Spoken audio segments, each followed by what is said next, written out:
Shanti, Shanti, Shanti. Hari Om Tat Sat. Happy St. Patrick's Day. So I always like to begin with questions because we last picked up this Patanjali Yoga Sutras. It was a few weeks ago now, and we've only managed to get to the second sutra. But a lot of explanation is required in connection with that, particularly around three evolutionary forces called the gunas. That's the first thing.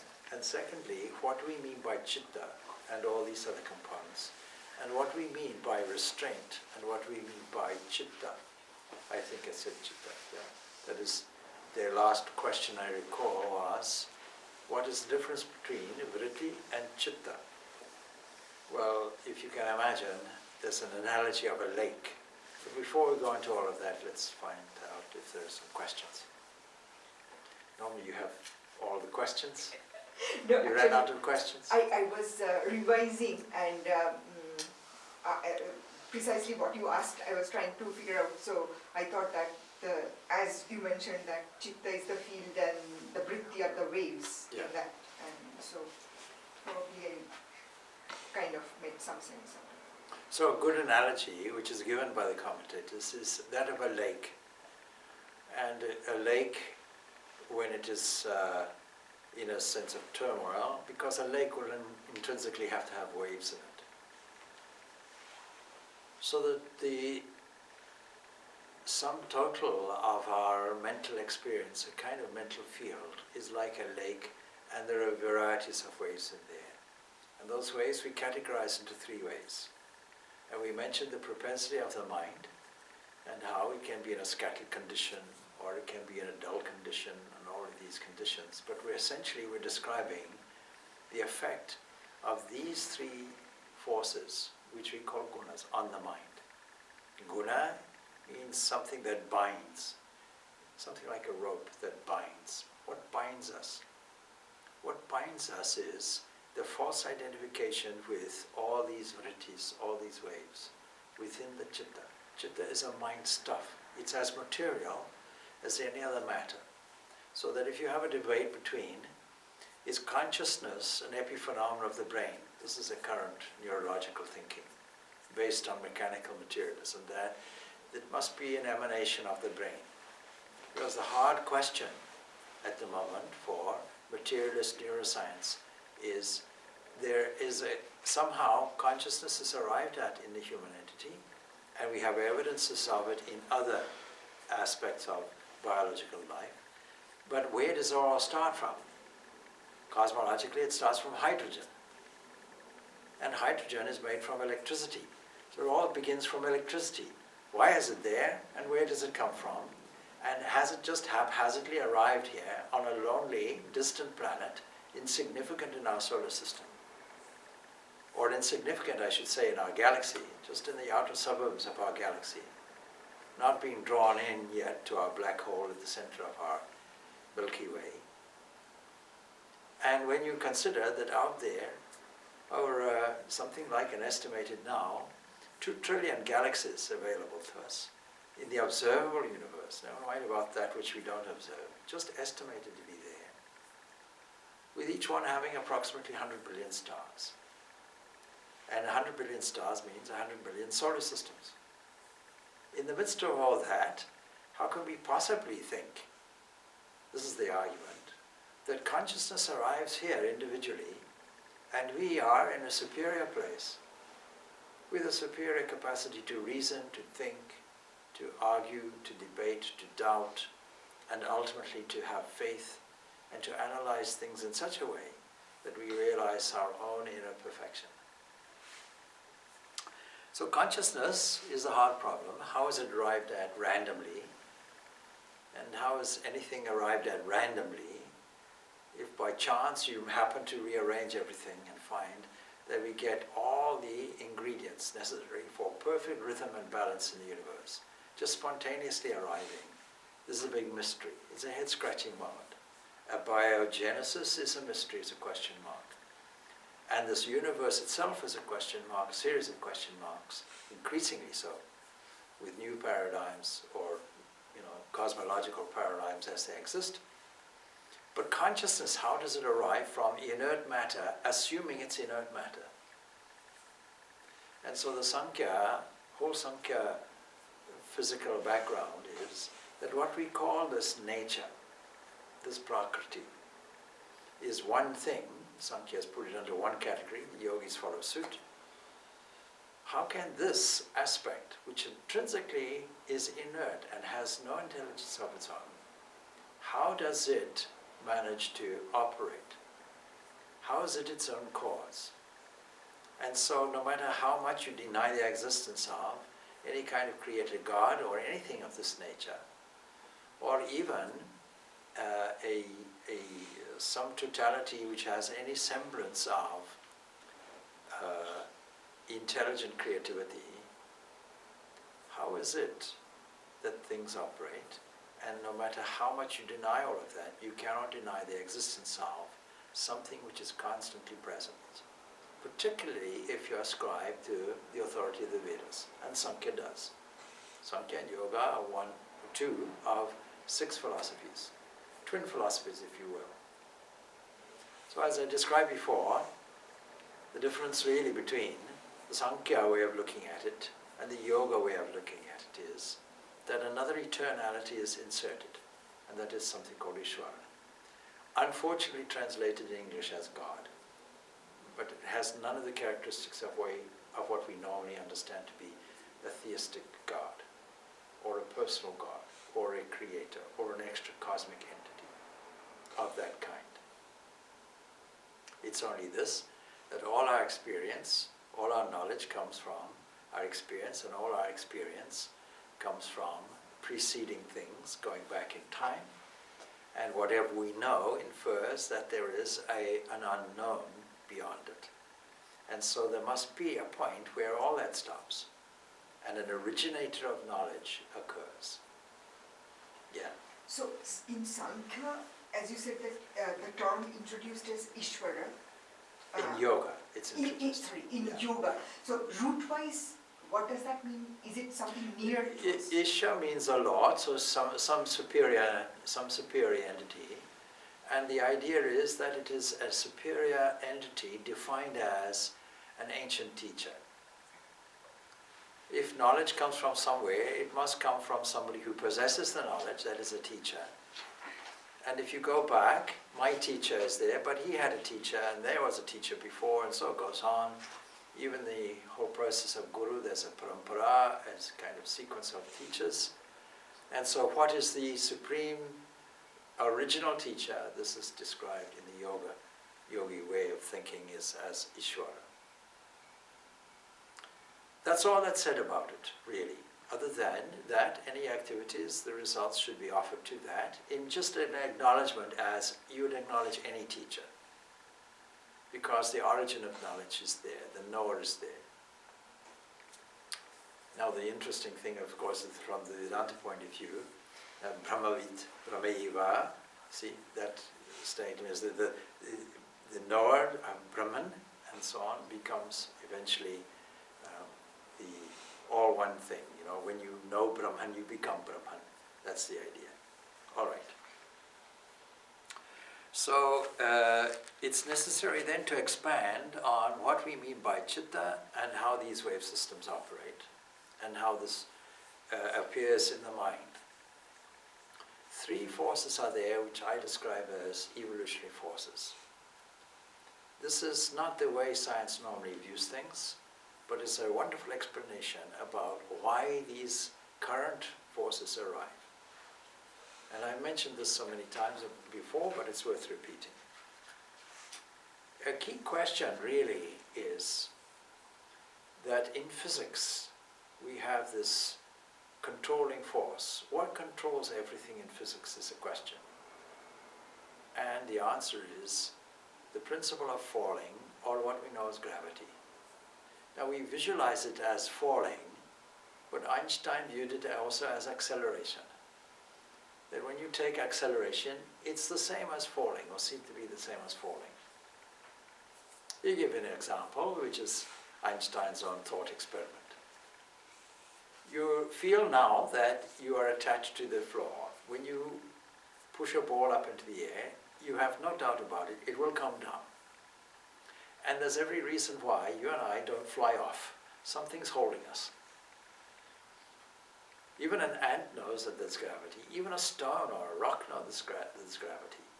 You swing a rock, make a pendulum, something like that, or a plumb line, it knows where the center of the earth is.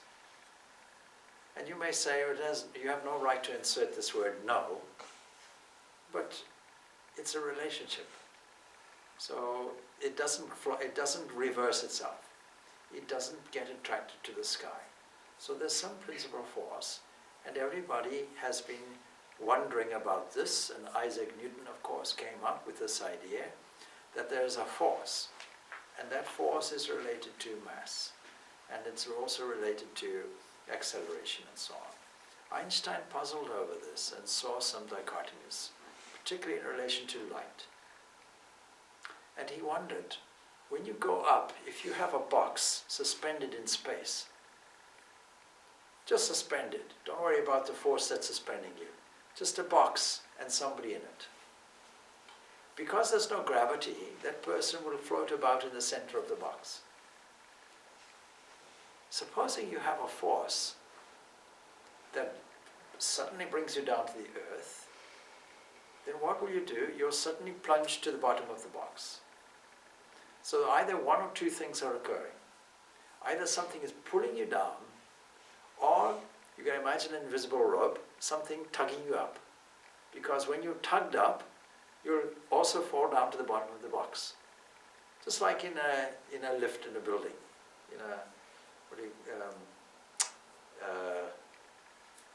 what do you call a lift in this country? Escalator. Oh, no. Elevator. Not escalator. Huh? Elevator. Yeah, elevator. If you say escalator, you're just escalating the problem. So you say elevator, something that lifts you up. The effect of an elevator, you don't go up with the elevator, you don't go to the roof of the elevator. You're forcibly pushed down, so that the effect of acceleration is the same as gravity. If you want to feel zero gravity, then they put you in a machine, the astronauts will do it, put you in a machine, and then they'll hurl you around at great centrifugal force. And at a certain point, you'll feel completely weightless. Same thing, you can go up in an aircraft, and the same effect is there. Certain aircraft are there that conditions astronauts to a feeling of zero gravity. So Einstein came to the conclusion, gravity and acceleration are exactly the same thing. And based on that, we can now solve a lot of difficult problems, because then naturally it comes to correlating it between space and time and so on. And he came up with this understanding that maybe this gravity is actually just due to a field. This field, gravitational field, we call space. And so he echoes the Upanishads by using the language of, like warp and woof. This has nothing to do with the bark of dogs or anything, all right? Warp and woof means if you take a fabric, one thread goes this way, the other thread goes that way. Warp and woof. This whole universe is woven like warp and woof. What a wonderfully insightful thing to say.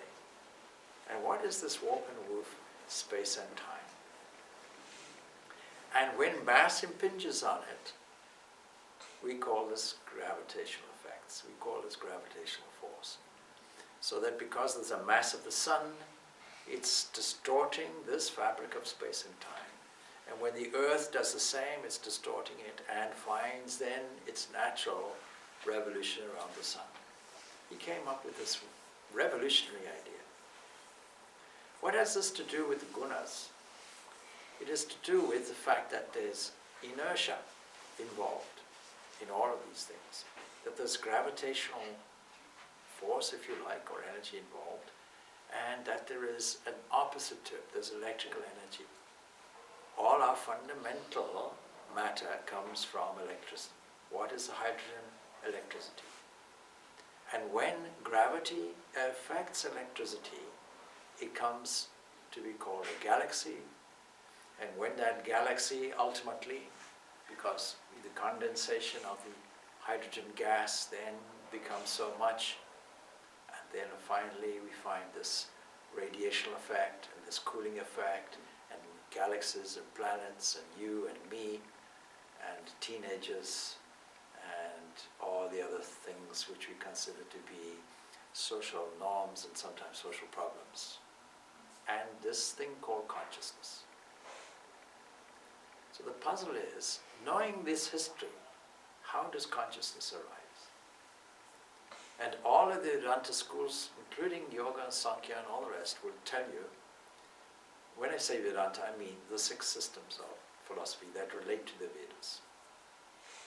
All of them will have to acknowledge the presence of something that is unchanging completely. And so from the Sankhya point of view, the thing that changes is only because it's a parallel thing, unchanging, undivided, infinite, in its own way. That kind of thing will, by its very presence, activate this Prakriti, by its very presence. And this Prakriti is contains 3 potentialities. And when they combine and mix and interact, we find the different flavors and different forms of this world. This should be reflected then in what we call the mind. And this should be therefore reflected in these various vrittis, or wave systems within this stuff, which we will call Chitta. So that you'll find, it's easy to see, how one day the mind is full of energy. At other moments it's dull and lazy. At some moments you'll find sleep comes in. It's good for us. And at some moments you'll find enormous thinking activity that translates into action, physical action. And at other moments you'll find joy, illumination, truthfulness, purity, goodness, all the noble qualities we can think of. This is called Sattva. And so how we can see a consistency now between the psychological propensities that we observe in the mind itself and what we see in the cosmos, because we see it as gravitational energy, which is something that wants to unite everything, bring everything together, and something that wants to separate everything, dominated by the quality of rajas, which we call electrical energy, and something that is resistant, dominated by tamas, and we call this inertia. In relation to these qualities, that so many times you... Not just qualities, the substances also.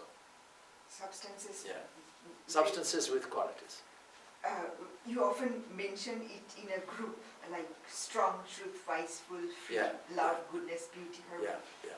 And I was just wondering, the word faith was not there in that club of group. Is it a quality, or does it belong to one particular of all these? No, because all of these qualities are related to the acknowledged qualities of that we give a personal God, actually. And it's related really to the same qualities that we give the sun. So the sun beams. The sun's rays know every corner, all-knowing. So that when you say all these qualities, what you're doing is you're elucidating the various qualities that we find. I think I said it in one of the talks when I started the process of the Patanjali Yoga Sutras. Possibly. I might have mentioned it somewhere else, but who knows.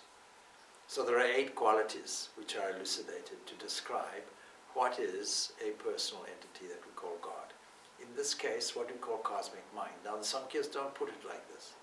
They put it as a category known as Mahat, that great entity, and they only describe it really as, if there's an individual mind, we have to acknowledge that there's a universal mind. The consistent thing in the Samkhya cosmology, physiology and so on is that what you view as yourself is a miniature universe. What you find in the microcosm, you'll also find in the macrocosm. And this is also substantiated in the Purusha Sukta and other texts like this, comparing the universe to be something like a vast body. But then, if you really make the comparison, the next logical thing is a body belonging to what? If there's a Purusha in me, and a Purusha in you, and Purusha is all separate. This is the Sankhya and the Yoga position. Then can you have two infinites?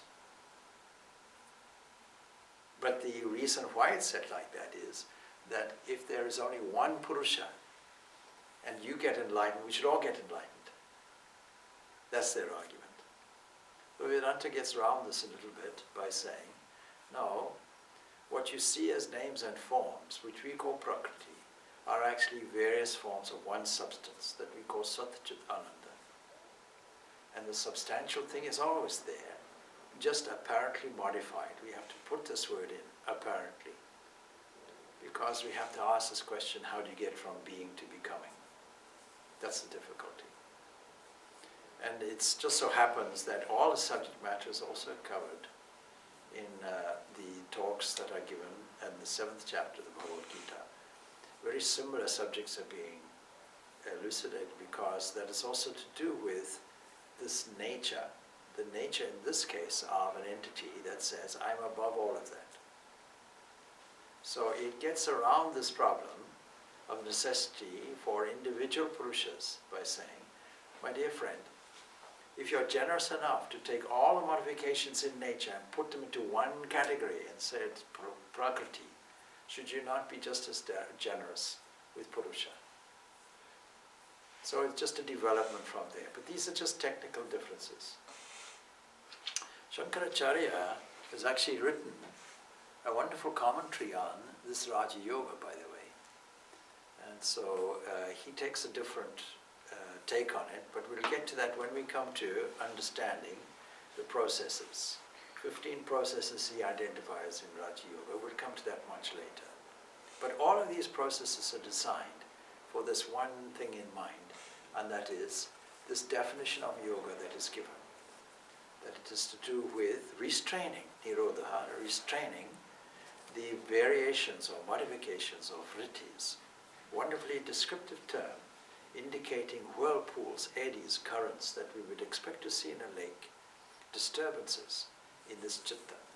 So if we make this comparison of chitta with a kind of a lake wherein we find these various vrittis or whirlpools or disturbances, then we can compare it to a lake which has the effect of waves that leave deposits, and the deposits themselves become obscuring. Mud becomes obscuring, and the waves themselves become obscuring, and they stir everything up. The only way, if you want to see the clear water or the clear bottom of the lake, is that all these waves stop completely. They completely stop. There are some places that you might go to where, and Glendalough is one of them, by the way, where there's a beautiful lake there, no waves really, seemingly. Of course waves are there, but insufficient for you to see, oh I see, there's the bottom. The bottom of the lake is very clear. You put your feet in it, at your own risk. You put your feet in it because it's pretty cold. And wiggle your toes, you can see your toes. And when you wiggle your toes, you'll see that a little bit of dust or a little bit of mud can be disturbed there. And then it just settles. It settles because there's nothing else to obscure your vision. That's the clarity of this water. This water you know you can drink safely. Beautiful, clear water. So, these three varieties of waves have to be in some way settled, and that includes sattva. That includes all these various qualities of strong, true, wise, full, free, and all that. They come under the category of sattva. And so it equates to a process of clarification and purification. And no system disagrees with that. Blessed are the pure in heart, for they shall see God, says Jesus. So all these waves require some clarification. Now, Swami Vivekananda, in his commentary on this, gives a wonderful description of this, and it's worth reading, therefore.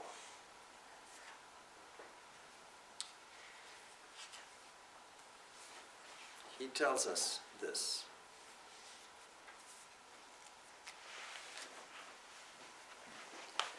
A good deal of explanation is necessary here, he says. We have to understand what Chitta is and what Vrittis are.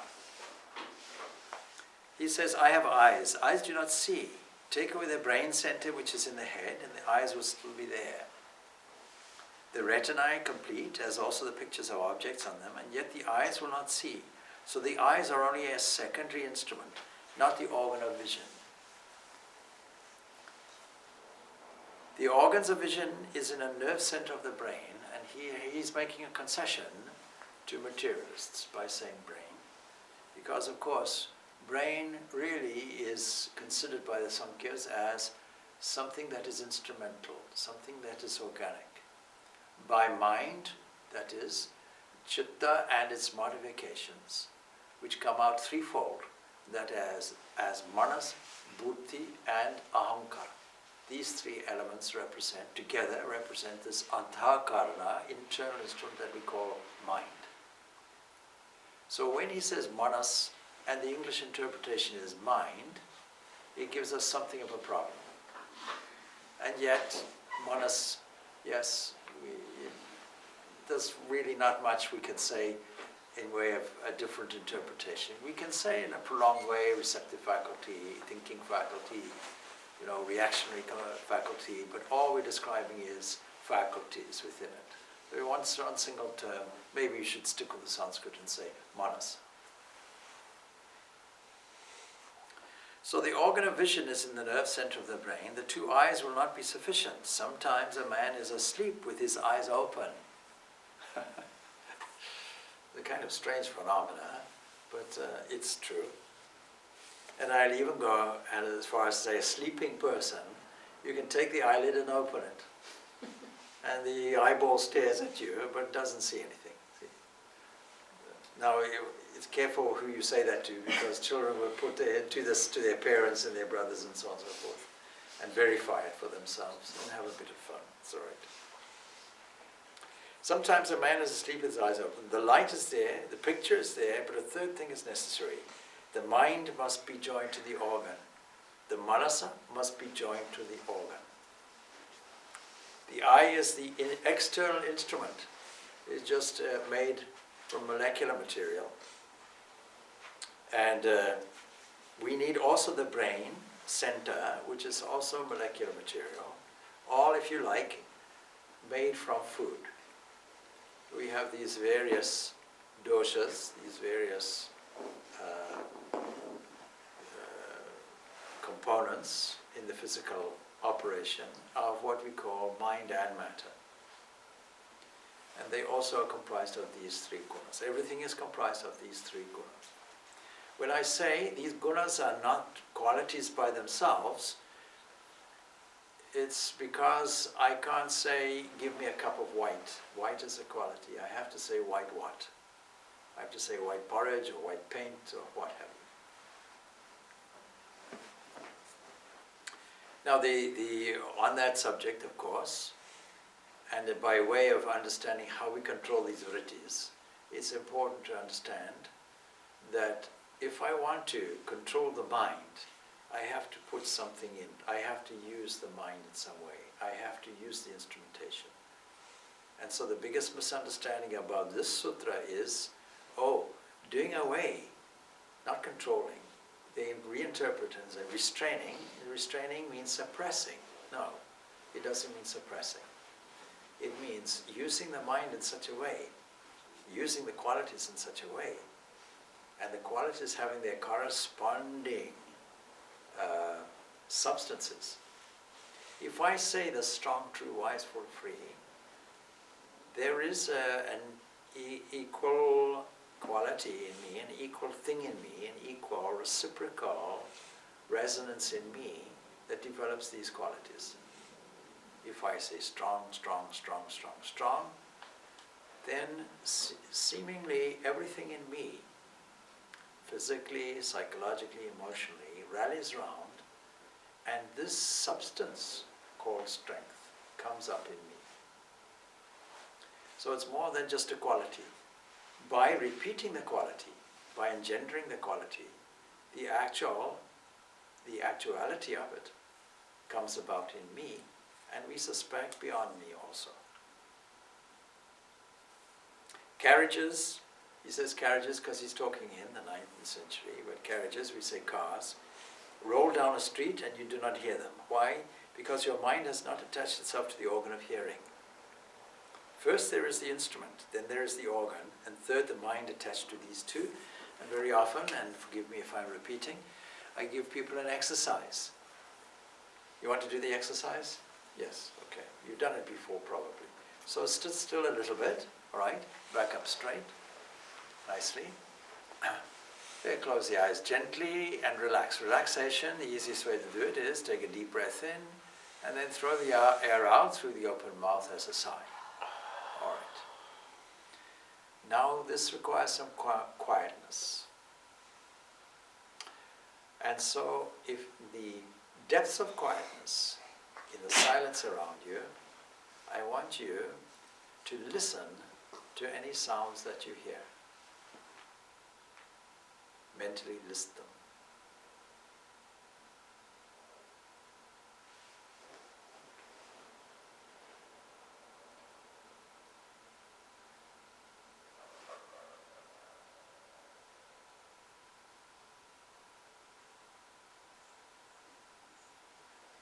Okay, that should be enough.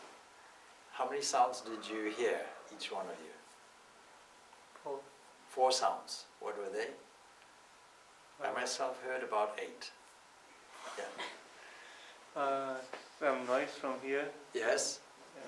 That was Something one on of them. the street. Yes. And then some belly rumbling. Yes. And what one? There was another one, I forgot. I heard all the similar Yeah. sounds on the road, and Yeah. but I could hear a sound from my throat also. Yes. From the Okay. Yeah. Yeah. The sound of your breathing, maybe somebody may have heard, and this fan you may have heard. Yeah. So at least 8. There was one bass line. I was wondering what was that. Yeah. Okay. So now the point is, all of those, let's say 5, all of those 5 sounds, you could not hear simultaneously. So when you heard the traffic, all the other sounds would fade. Then when you heard the fan, then all the other sounds would fade. Would that be true? They might be there in the background, but they would fade. One becomes dominant. You see, we are constructed in such a way that the attention can only, and fortunately, operate in space and time. And so the time gives us a unit factor. Okay, that I can attend to. My attention can go there, in that space, and that time, that moment. And then when that's finished, go on to another one, and go on to another one. If it wasn't like that, all our impressions would overwhelm us. We'd be like the old-fashioned typewriter and typist who wants to type the whole letter in one go, and all the wires get tangled. Or a person who wants to type a letter on a computer and says, since all the letters are here, I may as well just go like this with my hands, so you won't get anything. You have to do one letter followed by another letter. No matter how fast you type, even if you're a one-finger typist or a multi-finger typist, there's a sequence. A sequence in space and a sequence in time. So this attention is drawn in this way. And he's making the point here that if cars are going by and the talk is sufficiently interesting, and we hope it is, you won't hear the cars. Or you won't see something else. So your attention is a kind of instrument like that, a kind of feeling, exploring thing like that, that settles on one thing and forgets the rest. This is one of the faculties, therefore, of what we call the mind. And because your mind has not attached itself to the organs of hearing, first there is the instrument, and then there is the organ, and third the mind attached to these two. The mind takes the impression farther in and presents it to the determinative faculty, buddhi. Now here's an interesting question. Supposing when you hear a car, the first thing is you hear a sound, and then your experience identifies it, car. That whole process takes place very quickly. But if you'd never heard or seen a car before, how could you make that as an identification? So memory is also necessary. And we later hear that number of different kinds of waves. What kind of these waves? 5 kinds are identified. And these 5 kinds of waves, if we explore the neurology of the wavelengths in the brain during different phases of your life and experience, you'll find they exactly conform to these 5 types of waves. So, the mind takes the impressions further in and presents it to the determinative faculty buddhi, which reacts. Along with this reaction flashes the idea of egoism, because a distinction is made. I hear a car, but my ear hears it, and I'm here, and the car is there. This separation is taken on board. Along with the identification of the object is an identification of me in relation to it. So that is also there. Then this mixture of action and reaction is presented to one entity, the Purusha, something acting as a witness that has no change in it, no time or space in it. It simply stands there. This Purusha, the real soul who perceives an object in this mixture. The organs are called Indriyas. Together with the mind, Manas, the determinative faculty, Buddhi, and the ego is a Ahamkara. Now we have this understanding of these tanmatras, and I went through these tanmatras, I think more in the Bhagavad Gita class, because we're covering something similar there in terms of discussing Prakriti, lower Prakriti, higher Prakriti, and so on. And in there I made a drawing on the board. So if it's true that what happens in the microcosm happens in the macrocosm, then we should find the Indriyas also there, and we do. Who is the chief of all the devas? Indra. Indra is the chief of the Indriyas. And these are cosmologically called devas. Mythologically we call them devas. Philosophically we call them tanmatras. Or we can also call them bhutas. And then we have a cosmological equivalent of buddhi, and that buddhi is called mahat. Now along with this reaction comes this mixture. Then this mixture of action and reaction is presented to Purusha. Real soul perceives these, and we go through all of that. And they form a group together, that is Indriyas, Manas, Buddhi, Ahamkara, called Antaha Karana, that is internal instrument. And it's a wonderful, wondrous description, because if you say it's an internal instrument, you'll never get a confusion to say consciousness is an epiphenomena, a byproduct, just like the bile is a byproduct, say, of the gallbladder or something like that. So we say consciousness is a byproduct of the brain. You'll never get into that confusion. It's not to say that this is not all material. So far, there's no ever any inference that this is non-material, that this is supernatural or anything like that. When we are talking of the materiality of this, it's still materiality, it's still chitta. Chitta is stuff, mind stuff. It's just more subtle than gross matter. And the evidence is there, you see, the Upanishads tell us. He gives us an experiment. See, please don't eat for a number of days. Then the student is asked, please concentrate on something. And the student says, oh, I'm unable to do that. Yes. So clearly, the mind is dependent on food.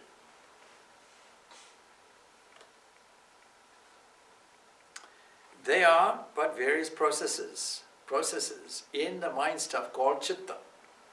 The waves of thought in the chitta are called vrittis, literally whirlpool, which is thought. Oh, and then it asks, what is thought? Thought is a wonderful definition. Thought is a force, as is gravitation or repulsion. And repulsion can be taken in two ways. It can be taken as a resistance that we call inertia, or it can be taken as anti-gravity, which is another way of saying electrical energy. How is it that the electron doesn't, through gravitational force, enter into the proton? there is an electrical resistance. Electrical force is a disperser. So electricity is open to disbursement. Gravitational energy is open to undividedness, a duality.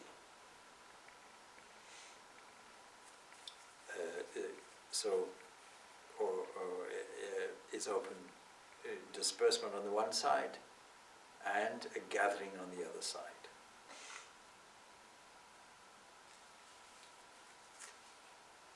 From the infinite storehouse of force in nature, Swami Vivekananda's poetry comes out at its greatest here. From the infinite storehouse of force in nature, we think it's my mind. The infinite storehouse of nature, from this, the instrument called Chitta takes hold of some, absorbs it and sends it out as thought. Force is supplied to us through food, and out of that food the body obtains the power of motion, etc. Others, the finer forces, it throws out in what we call thought. You can imagine when you take food, the gross portion is taken off as the body. In my personal view, the grossest part of it comes out as hair and nails, and the subtlest, finest portion comes out as thought. So we see that mind is not intelligent, because it's just stuff. Yet it appears to be intelligent. Why is that? The finest thing there is buddhi, and it seems to be intelligent. And the reason is because the intelligent soul is behind it. It's only seemingly intelligent. Just like you find a lampshade, it's only reflected light. When the light bulb goes out, we can say, oh my goodness. Now when the light bulb goes out, here's the simile, we say, oh, poor man, let us go to the funeral. But the electrical current is there. If you doubt me, stick your finger in the socket. And you'll get a wonderful thrill. So, if you change the food, does it mean that the entire mind process will change? Yes, And yes, it does. the intelligence will change? So you can take a dull guy, give him a different type of food, and he will become a very smart person? No, you see, this is where these doshas come out, which I didn't specifically mention, but they're also related to these three gunas. You must have heard of Vata, Pitta, Kapha. So all of these things are related to the individual propensity in the body and the food requirement that makes it. That is why, for example, if you have a lot of mucus in the body, then you shouldn't take a kapha-orientated food such as milk or dairy products. Yeah? So you've discovered that, I think, all right? Because the kind of food that you eat will be reflected in the body. This comes out in the Bhagavad Gita when it's discussed. In relation to the three gunas, 3 types of food are there also. And 3 types of people are there who like these 3 types of food. The food that gives you a lot of energy and vitality, that is pure and so on, that is delicious and all the rest of it. This is liked by sattvic people. What is liked, it's not saying it's right or wrong. What is liked by rajasic people? I don't want to be insulting here on the YouTube, but essentially some nationalities have a diet which is exactly corresponds to the rajasic diet. We just suffice to say that. There are some people who like rotten food. I've seen a documentary now on certain people in Scandinavia, and they relish food, fish that has been left out to rot for days, and smells Rotten is rajasic or tamasic? tamasic. Tamasic. So naturally, you'll get a tamasic body, isn't it? Or a rajasic body, or a sattvic body. It makes sense. Sattvic food will give you a sattvic body. Now, here we have to be a little careful. It's not in the substance of it. It's not in the molecular, chemical substance of it. Because, you see, all of these components are really made from these tanmatras. And these mantras are really expressions of grace. They really emanate from this cosmic buddhi which we call Mahat. So what is sattvic food? Well, food which is prepared with love. In other words, it's a vibrational thing. Since everything is vibration, it's a vibrational thing. If you go to a restaurant and you're served good-looking food, the chef, his aim is to present something that equates to how much you paid for it. See? And I often joke, you see, if you want really good food, then you take all the fancy accoutrements like chandeliers and so on, and you put a cheap thing called a candle there and charge much more. This is called a restaurant. But the chef in the back, he doesn't worry if he sneezes on it or if things are unhygienic. Now, fortunately, laws are there to make sure things are hygienic and so on. And I'm sure in the best restaurants, things are like that. But if you go even to a deli, what you call? I don't mean that for viewers who are unfamiliar with the term. You see, deli is not a place in this context. Yeah, it's a place where you go and buy some food and so on, and conforming with hygienic standards. The person serving you will put plastic gloves on.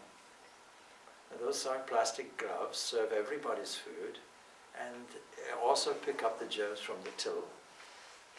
And everything gets handled. So in conformity with hygiene and health and safety standards, gloves are put on, which become much more unhygienic than the bare hand properly washed. The germ is the skin is a germ killer. Otherwise your hand would fall off. All the germs are present. But the skin, all the germs are there in every square inch, square quarter of the human hand. And yet there is a germ resistance component in the skin. For washing the hands properly. See, that itself is enough. And then you can handle any food that you like. So the point is, when we talk about sattva, we're really talking about vibration. When we're talking about gunas, we're talking about the same vibrations that the whole universe is made from. The whole universe is nothing more than a series of waves. A series of waves, a series of excitations. What is an electron? Unhelpfully, the description is an excitation in Hilbert space. What you get from that description, no one knows. Because it's beyond kind of human normal concepts of three-dimensional space and so on. So, sattvic food, to come to your question, sattvic food, that is food taken with a sattvic attitude, prepared with a sattvic attitude, which has in mind purity, vitality, health and so on, served to you within certain sensible rules, will produce a sattvic body, a sattvic mind, a sattvic thought. Yes. A long-winded answer to your question, but there it is. Right. You see, you can see it in the animal kingdom too. You see an elephant, very large, can trample you with one foot and crush you, and it eats leaves and so on. Its nature is comparatively docile. But nature has decided that for ecological purposes, for balance, there are different types of animals based on a principle of survival of the fittest. We don't deny that law. Natural selection, survival of the fittest, an urge to continue life. But we say that comes from a spiritual dimension, that comes from a pure sense of existence. I exist and therefore wish to continue existing in the face of a wrong identification with things which exist and don't exist, things which come and go, things which are changing, things which are a mix of these three gunas. And with my identification with that, I make the mistake and the play continues. It's necessary for this play to continue, for this world to exist, it's necessary to be deluded. And so the components of delusion are these three essential quality substances, forms that we call the binding qualities, gunas. That's why we think of them as ropes and binding qualities. They bind them to our delusion. they stop the separation. Separation means this.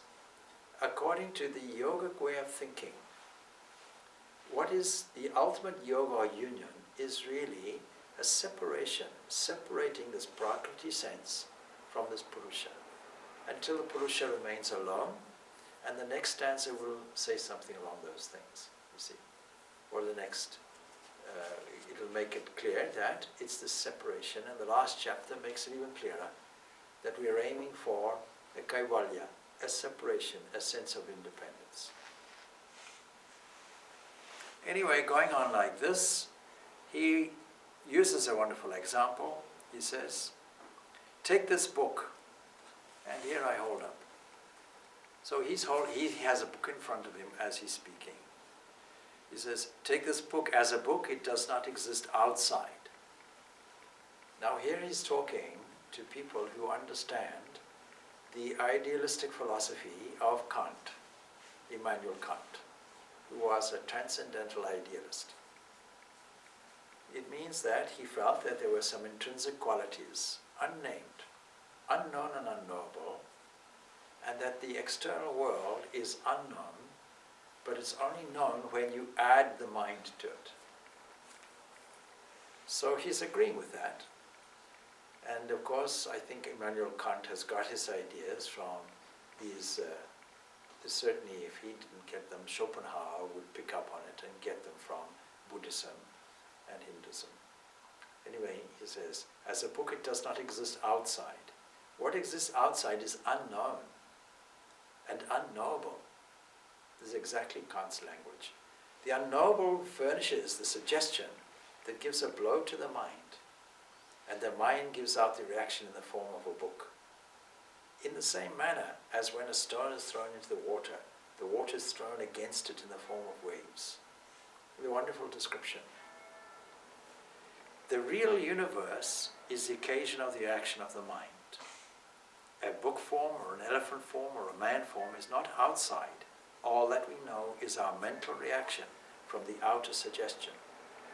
Matter is the permanent possibility of sensations, and he's quoting here John Stuart Mill, the great philosopher, who also was a consequentialist and utilitarianism. It is only the suggestion that is outside. Take an oyster, for example. You know how pearls are made, he says. A parasite gets inside the shell and causes irritation, and the oyster throws a sort of enameling around it. And this makes the pearl. The universe of experience is our own enamel. It is our own enamel, so to say, and the real universe is the parasite serving as a nucleus. We paraphrase it. What is this universe? The thing that we experience and see. It is equivalent to a parasite that forms a kind of irritation, a kind of frustration, a kind of movement, and an enamel gets formed around it, and we have what we call the universe.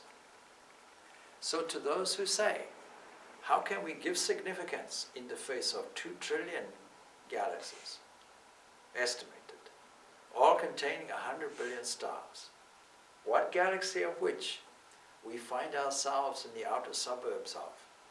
How can we give significance to man? The answer lies here. All of this doesn't matter how many galaxies. All these galaxies are mere enameling. This is a very strange thing to grasp. But people like John Wheeler, great scientists and physicists like him, have grasped it. They understand that the whole relationship that we call the universe and ourselves is nothing more than a product of an observer interacting with an unknown and unknowable, a series of unknown vague waves that have one principle in mind, and that is uncertainty, non-determinism, something vague, something unknown and unknowable at the fundamental level. It only becomes knowable to us once we make the enamel, once the mind comes in and gives its contribution. Now, this wonderful example is echoed, and I'm not sure if the person read this or not. There's a great neuroscientist who's at Oxford, I think it is, and people like her are trying to investigate what is this thing called consciousness, and she comes to one great conclusion. The conclusion is that we don't know. We cannot define it. We cannot locate it. Attempts have been made to locate it in the brain with the assumption it must be a product of the brain. Since nothing else can come, nothing else can proceed from anything other than matter. So from a materialist point of view, it's a very, very hard problem. Then she says what we call observed consciousness, that is activity, which has symptoms of consciousness itself.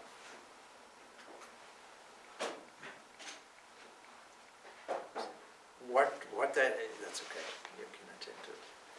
What we call that really is just like action and reaction from two sources, one inward and one outward, and exactly compares it to pebbles being thrown in the lake and the ripples that form and have their ripple effect. The only difference she makes in it, the size of the stone and the velocity with which we push it in the water will produce different types of waves. And so this is a remarkable modern interpretation, albeit from the mechanical materialistic point of view, and an admission that consciousness we don't know, and we won't even attend to subjective consciousness. Now, subjective consciousness, according to Vedanta, will be the Purusha. Sankhya doesn't go exactly that far.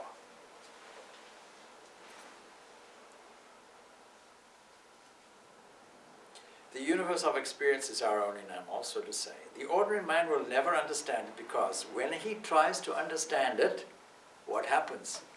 He throws out another enamel and sees only his own enamel. Now we understand what is meant by these vrittis. The real man is behind the mind. The mind is the instrument in his hands. It is his intelligence that is percolating through the mind. It is only when you stand behind the mind that it becomes intelligent. And in this way we reconcile this idea that Purusha is intelligence, pure intelligence.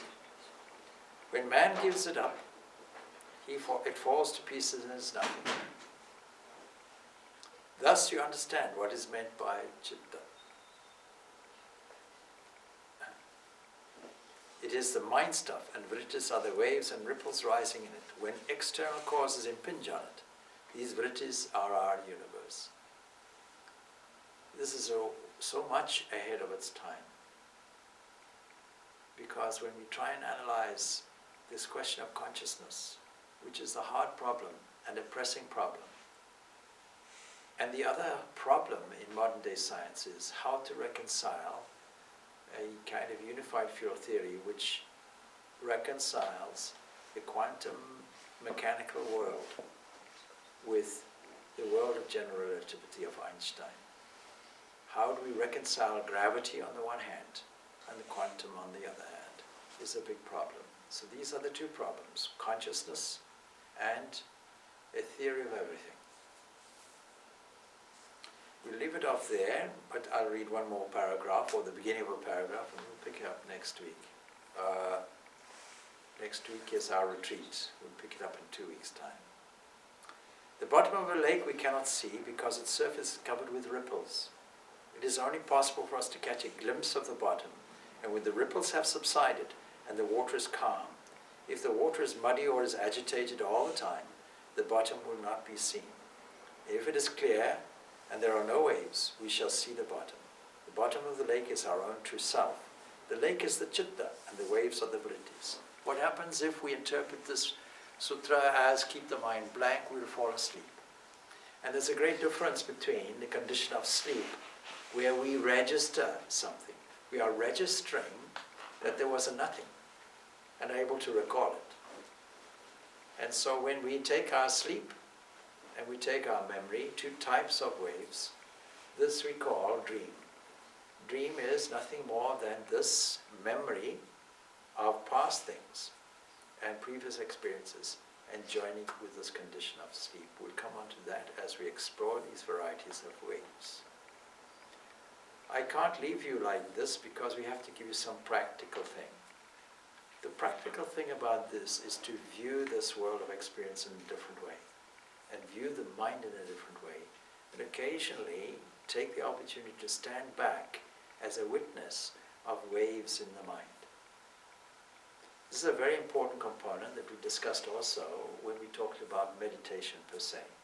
This being a textbook on meditation, that we have to, in the process of it, do a process of withdrawal, pratyahara, whereby we stand in a unified, calm place and observe all the comings and goings of these vrittis. And we'll find an immediate calmness comes, but a simultaneous awareness of the divine entity that sits within. We finish that off there with Om Shanti, Shanti, Shanti, Shanti. Let's declare peace, peace, peace be unto all.